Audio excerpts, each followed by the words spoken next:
I was holding my groom's hands at the altar, looking into his eyes, thinking about our future together. Our honeymoon in Tuscany, the house we talked about buying, the children we planned to have. Then my sister Sarah's voice cut through the church like a knife. Stop the wedding. Now. You don't know who he really is.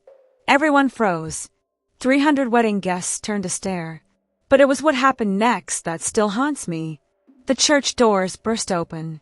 FBI agents in bulletproof vests stormed down the aisle. Agent Santos shouted over the chaos. David Kellerman, you're under arrest for the murders of Jennifer Walsh, Amanda Chen, Lisa Rodriguez, and Michelle Thompson. My groom, my Marcus, stepped back from me, and for the first time in 18 months, I saw his real face. Cold, calculating, predatory. This isn't over, Emma, he snarled as they dragged him away in handcuffs. You'll never know if you were supposed to be number 9, or if I actually loved you. That's when I realized the truth that would shatter everything I thought I knew about love. I had been 3 days away from becoming the 9th victim of a serial killer who had been planning to murder me on our honeymoon in Italy.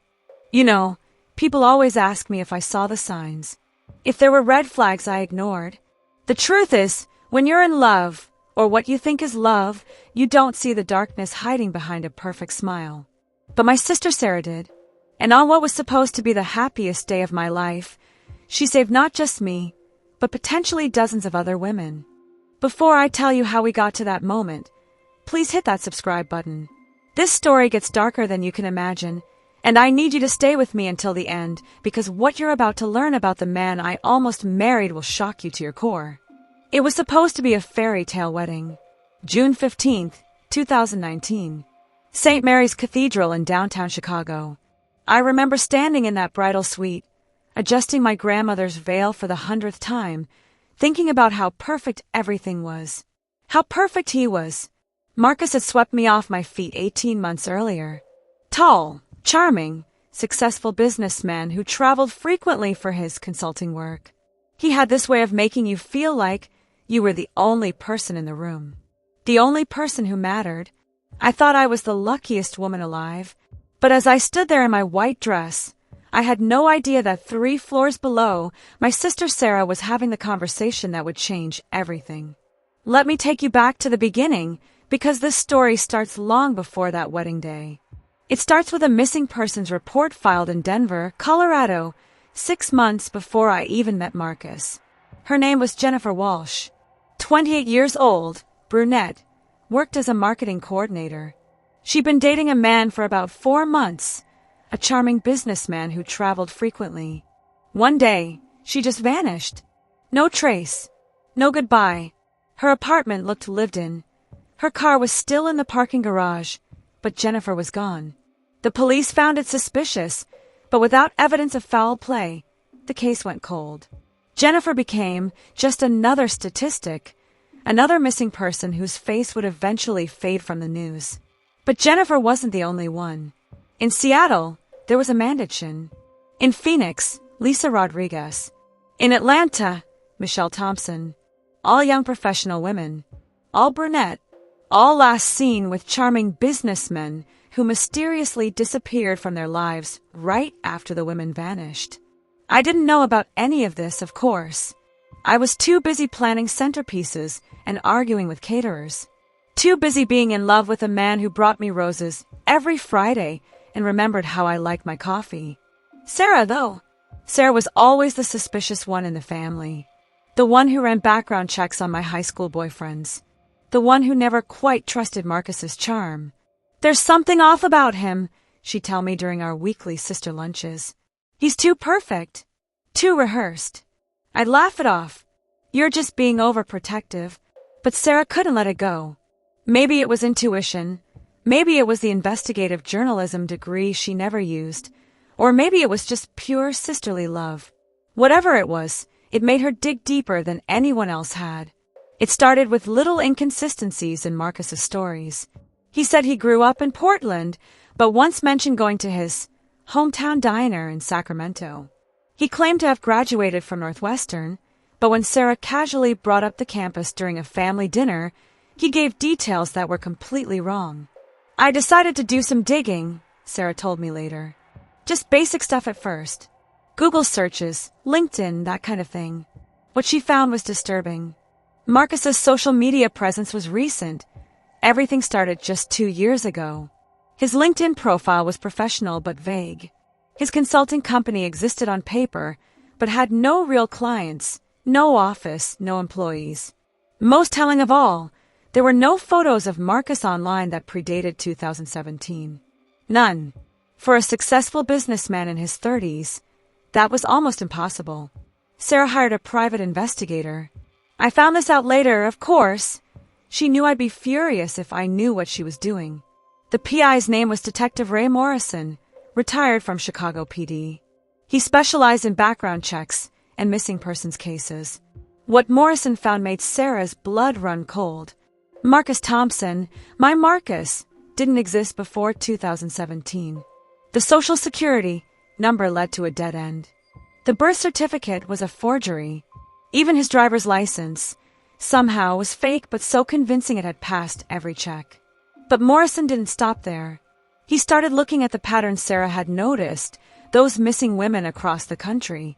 I've seen this before, Morrison told Sarah during their meeting 3 days before my wedding. Serial predators who move from city to city, assuming new identities, targeting the same type of victim. He spread out a series of photographs on his desk. Jennifer Walsh from Denver, Amanda Chun from Seattle, Lisa Rodriguez from Phoenix, Michelle Thompson from Atlanta, and 4 others Sarah hadn't known about, all brunette, all professional women in their late 20s. All had been dating charming businessmen who traveled frequently before they disappeared. And then Morrison showed Sarah the photograph that changed everything. It was a security camera image from a hotel bar in Denver, dated just 3 days before Jennifer Walsh disappeared. The image was grainy, but clear enough. There was Jennifer, smiling and laughing across from a man whose profile was unmistakable. It was Marcus. Sarah stared at that photograph for a long time. Her sister, her baby sister, was about to marry a serial killer. We have to call this wedding off, Morrison said. She won't believe me, Sarah replied. She's completely under his spell. And we don't have enough evidence to arrest him yet. If we tip him off now, he'll just disappear and start over somewhere else. That's when Morrison made the call that would save my life. He contacted Detective Laura Vasquez with the Denver PD, the original investigator on Jennifer Walsh's case. When Vasquez saw the hotel security footage and heard about the pattern of disappearances, she immediately contacted the FBI. Special Agent Maria Santos had been tracking a similar pattern of disappearances across the western states for 2 years. Missing women, charming boyfriends, cold cases that seemed unrelated until you looked at them together. Santos flew to Chicago that Friday, the day before my wedding. She brought with her evidence that painted a horrifying picture. Marcus Thompson was actually David Kellerman, a suspect in at least 8 disappearances across 6 states over the past 4 years. His method was always the same: assume a new identity, move to a new city, target successful brunette women in their late 20s, charm them into relationships, then make them disappear when he was ready to move on to the next hunting ground. But here's the thing that still gives me chills. I wasn't going to be another disappearance. The timeline suggested something different. Something worse. Agent Santos explained it to Sarah that Friday night. He's escalating. The time between relationships is getting shorter. And this time, instead of just disappearing with his victim, he's creating a public event. A wedding. That suggests he's planning something more dramatic, more final. Sarah barely slept that night. She called me 3 times, trying to find a way to tell me, but each time she'd hang up. How do you tell your sister that her Prince Charming is actually a monster? Saturday morning arrived with that perfect June sunshine that makes everything look like a movie. I was getting ready in the bridal suite, surrounded by my bridesmaids, feeling like I was floating on air. Sarah arrived late, and I could see something was wrong immediately. Her face was pale, her hands were shaking, and she kept checking her phone. Sarah, what's wrong? I asked. You look like you've seen a ghost. She almost told me then. I could see it in her eyes. But before she could speak, Marcus appeared in the doorway with that perfect smile of his. Good morning, beautiful, he said to me, then turned to Sarah. Sarah, you look worried. Wedding day jitters. The way he looked at her in that moment, Sarah described it to me later as predatory. Like he knew that she knew, and he was daring her to do something about it. Just want everything to be perfect for my sister, Sarah managed to say. Marcus smiled wider. Oh, it will be. Today is going to be unforgettable. After he left, Sarah grabbed my arm. Emma, I need to tell you something. But that's when my mother burst in with news about flower arrangements, and the moment was lost. Downstairs, guests were arriving. The church was filling up with everyone I loved, everyone who was excited to celebrate my new beginning. If only they knew they were about to witness something very different. Sarah found herself in the sanctuary, watching Marcus greet guests with that practiced charm. He was working the room like a politician, shaking hands, telling jokes, playing the role of the perfect groom. But Sarah noticed something the others didn't. Every few minutes, Marcus would check the exits. He'd glance at his watch. He kept his car keys in his hand instead of putting them in his pocket. He was preparing to run. That's when Sarah realized the horrible truth. Marcus knew the police were closing in. This wedding wasn't a celebration. It was his final performance before disappearing forever. And I was going to be his last victim. She tried calling Agent Santos, but it went straight to voicemail. She tried Detective Morrison, same thing. The FBI and police were in position, but they were waiting for the right moment to move in. They didn't want to cause a panic in a church full of innocent people. But Sarah couldn't wait. She saw Marcus check his watch again, saw him whisper something to his best man, a man no one in my family had ever met before that day. She saw the way he kept looking toward the side exit of the church. The wedding march began to play. I appeared at the back of the church in my grandmother's dress, feeling like I was walking into my happily ever after. Everyone stood and turned to watch me. I remember thinking that this was the most perfect moment of my life. I walked slowly down that aisle, my eyes locked on Marcus's face. He was smiling, but Sarah later told me she could see something cold and calculating behind his eyes. He wasn't looking at me like a groom looks at his bride. He was looking at me like a predator looks at prey. I reached the altar. The music stopped. The guests sat down. Father Mackenzie opened his book and began the ceremony. Dearly beloved, we are gathered here today. Everything felt surreal and perfect. I was holding Marcus's hands, looking into his eyes, thinking about our future together. Our honeymoon in Tuscany, the house we talked about buying, the children we'd planned to have. None of it was real. None of it was ever going to happen. If anyone here has a reason why these two should not be wed, speak now or forever hold your peace. It's such an old-fashioned part of the ceremony. No one ever actually speaks up. It's just tradition. But that's when Sarah stood up. Stop the wedding. Now. Her voice cut through the church like a knife. Everyone froze. I felt Marcus's hands tighten around mine, and for just a split second, I felt something I'd never felt from him before, pure cold rage. Sarah was walking down the aisle toward us, her face white but determined. You don't know who he really is, she called out, pointing directly at Marcus. The church erupted in confused murmurs. I stood there in shock, not understanding what was happening. Marcus whispered to me, Your sister's having some kind of breakdown. We should continue. But Sarah had reached the altar now, and she looked directly into my eyes. Emma, his name isn't Marcus Thompson. His name is David Kellerman, and he's wanted by the FBI for the murder of at least 8 women. The church went completely silent. I looked at Marcus, at David, and for the first time in 18 months, I really saw him. The mask had slipped.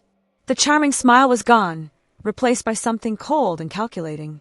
His grip on my hands had become painful. That's quite an accusation, he said calmly, but I could hear the edge in his voice.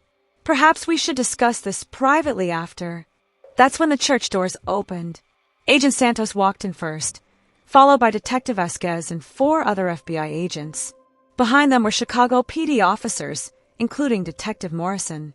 The congregation started to panic, people turning in their seats, confused voices rising. But Agent Santos's voice cut through it all. David Kellerman, you're under arrest for the murders of Jennifer Walsh, Amanda Chin, Lisa Rodriguez, and Michelle Thompson. Marcus, David, let go of my hands and stepped back. For a moment, I thought he was going to run. His eyes darted to the side exit, then back to the approaching agents. But there was nowhere to go. The church was surrounded. "This is ridiculous," he said, but his voice had changed completely. The warm, loving tone I'd known for 18 months was gone. This voice was flat, cold, calculating. "I don't know what you're talking about." Agent Santos was close enough now that I could see her badge. "We have hotel security footage placing you with Jennifer Walsh 3 days before her disappearance. We have credit card records showing you in Seattle when Amanda Chin vanished. We have witness testimony from Phoenix placing your car in Lisa Rodriguez's apartment complex the day she disappeared." As she spoke, 2 officers moved to either side of David. I was still standing there in my wedding dress, trying to process what was happening. "But most importantly," Agent Santos continued, "we have Jennifer Walsh alive and willing to testify." That's when David's composure finally cracked. The confident mask slipped completely, and for just a moment, I saw who he really was underneath. His eyes went wide, then narrowed. His jaw clenched. He looked like a cornered animal. "That's impossible," he whispered. "Jennifer escaped from the cabin where you held her for 3 days," Agent Santos said as the officers moved closer. "She's been in protective custody for the past week, helping us build this case against you." I'll never forget the sound David made then. It wasn't quite human, a mixture of rage and panic and something else. Something primal and ugly. He lunged toward me, and for a terrifying second, I thought he was going to grab me, maybe try to use me as a hostage. But Sarah was faster.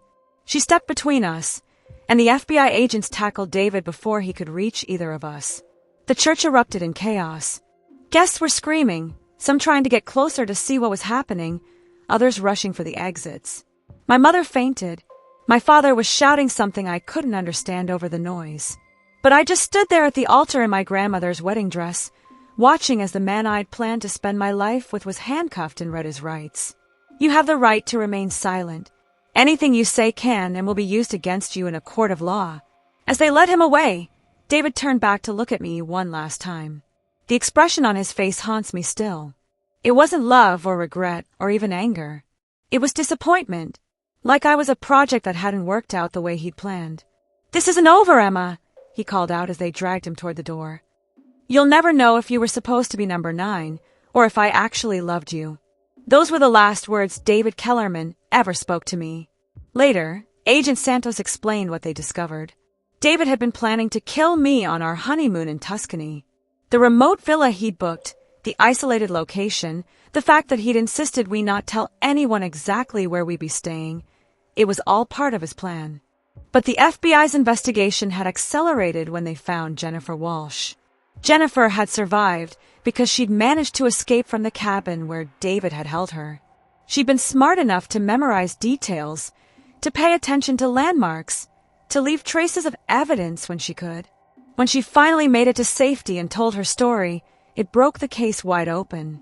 She'd spent months in protective custody, working with federal agents to identify David's other victims, to trace his movements across the country, to build a case that would finally stop him.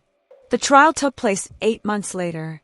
I testified about our relationship, about the inconsistencies Sarah had noticed, about the way David had tried to isolate me from my family and friends. I testified about how charming he was, how convincing, how he'd made me believe I was the luckiest woman in the world. But sitting in that courtroom, listening to the evidence, I started remembering things I had buried. Little moments that should have been red flags. Like how David never wanted to meet my college friends. He'd always have an excuse, a business trip, a family emergency that never quite made sense. He'd say things like, "Why do you need them when you have me?" and make it sound romantic instead of controlling. Or how he'd gotten angry, really angry, the one time I'd suggested we visit his hometown. His face had changed for just a second, becoming someone I didn't recognize, before he'd recovered and explained that his family was complicated and he didn't like going back. There were the phone calls he'd take in another room, always claiming it was boring work stuff when I'd ask. The way he'd sometimes wake up in the middle of the night, claiming he'd had a nightmare, but he'd never tell me what it was about. Most telling of all, he'd never wanted pictures together on social media. He'd said he was private and didn't like putting his personal life online. I'd thought it was mature, sophisticated even. Now I knew he was hiding from his past identities, from anyone who might recognize him. Jennifer Walsh was the star witness. When she took the stand, the entire courtroom went silent. She described in detail the 3 days she'd spent captive in David's cabin outside Denver. How he'd told her she was special.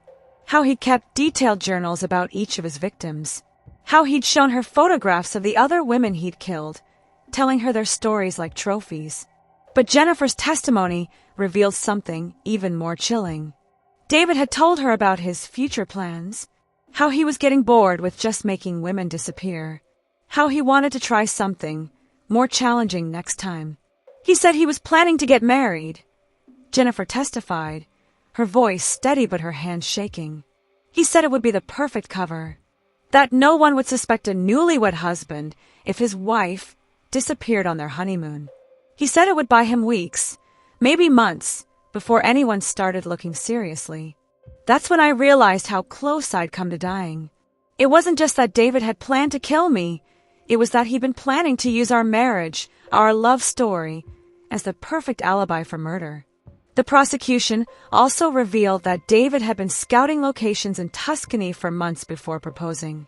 The romantic villa he'd booked for our honeymoon was 30 miles from the nearest town, surrounded by dense forest. The kind of place where screams wouldn't carry, where a body might never be found. He'd even researched local crime rates, police response times, and body disposal methods. All while planning our perfect wedding, all while telling me how much he loved me, all while making me believe I was the luckiest woman alive. The prosecution presented evidence linking David to 8 murders across 6 states over 4 years. The defense tried to argue mistaken identity, tried to claim the FBI had the wrong man. But the evidence was overwhelming. Security footage, DNA evidence, credit card records, witness testimony, and most damning of all, the journals David had kept, found in a storage unit registered under one of his false identities. In those journals, he'd written detailed accounts of each murder. He'd rated his victims on various criteria. He described his methods, his feelings, his plans for improvement. On the last page of the most recent journal, he'd written about me, about how I was going to be the culmination of everything I've learned, about how our wedding would be the perfect cover for the perfect crime. He'd planned to kill me on our wedding night in Tuscany, then assume a new identity and disappear into Europe to start hunting again. David Kellerman was sentenced to life in prison without the possibility of parole. He showed no remorse during sentencing. When asked if he had anything to say to the families of his victims, he simply said, "I regret nothing." But this story isn't really about David Kellerman. It's about the woman who saved my life. Sarah never hesitated. When she realized what was happening, when she discovered the truth about the man I was about to marry, she didn't worry about embarrassing me or ruining my wedding day. She didn't second-guess herself or wonder if she might be wrong. She stood up in that church and stopped a serial killer from claiming his 9th victim. What I learned later was that Sarah had been getting anonymous calls for 3 days before the wedding. Someone would call and hang up. When she finally answered quickly enough, a woman's voice said, "Your sister is in danger. The man she's marrying, he's not who he says he is." It was Jennifer Walsh. Even though she was in protective custody, even though the FBI had told her to stay quiet until the trial, she couldn't bear the thought that another woman might suffer what she'd suffered. She found out about the wedding through David's journal entries, which mentioned me by name, and she tracked down Sarah to warn her. "I knew the FBI had a plan," Jennifer told me after the trial. "But I also knew that plans could go wrong. I couldn't live with myself if something happened to you when I could have prevented it." That phone call was what finally convinced Sarah to hire the private investigator. It was what made her push for answers when she might have otherwise dismissed her suspicions as wedding day nerves. 3 women saved my life that day. Sarah, who trusted her instincts and refused to stay quiet. Jennifer, who risked her own safety to warn a stranger. And Agent Santos, who took the case seriously and worked tirelessly to build evidence that would stick. After the sentencing, I received letters from families of David's other victims. Women thanking me for testifying, for helping to ensure he'd never hurt anyone again. Parents who'd lost daughters telling me how grateful they were that at least one family had been spared that grief. But the letter that affected me most came from a woman in Portland, Oregon. Her name was Rebecca, and she wrote to tell me that she'd been David's next intended victim after me. She'd met someone matching David's description just 2 weeks after our failed wedding. Same story, charming businessman, frequent traveler, too perfect to be true. But Rebecca had seen the news coverage of David's arrest. She'd recognized his photo, his methods, his lies. "Your story saved my life," she wrote, "and probably saved the lives of women I'll never meet, women who would have been his future victims. Thank you for speaking out. Thank you for making sure the world knows what kind of monster he really is." People ask me all the time how I'm doing now, 3 years later.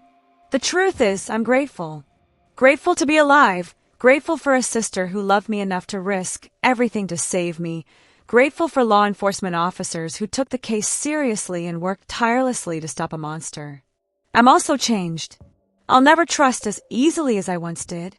I'll never ignore red flags the way I ignored them with David. I've learned that evil can wear a charming smile and bring you flowers every Friday and remember how you like your coffee. But I've also learned that love, real love, the kind Sarah showed me, means being willing to do the hard thing, the uncomfortable thing, the thing that might make people angry at you, if it means protecting someone you care about. I never did get married. I'm not sure I ever will. But I'm alive, and that's something I never take for granted. Sarah and I are closer now than we've ever been. Every year on June 15th, what would have been my wedding anniversary, we have dinner together. We toasted Jennifer Walsh, who was brave enough to escape and strong enough to testify.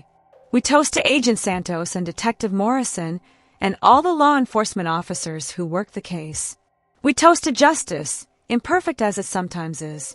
And we toast to the power of speaking up, of trusting your instincts, of refusing to stay silent when something feels wrong.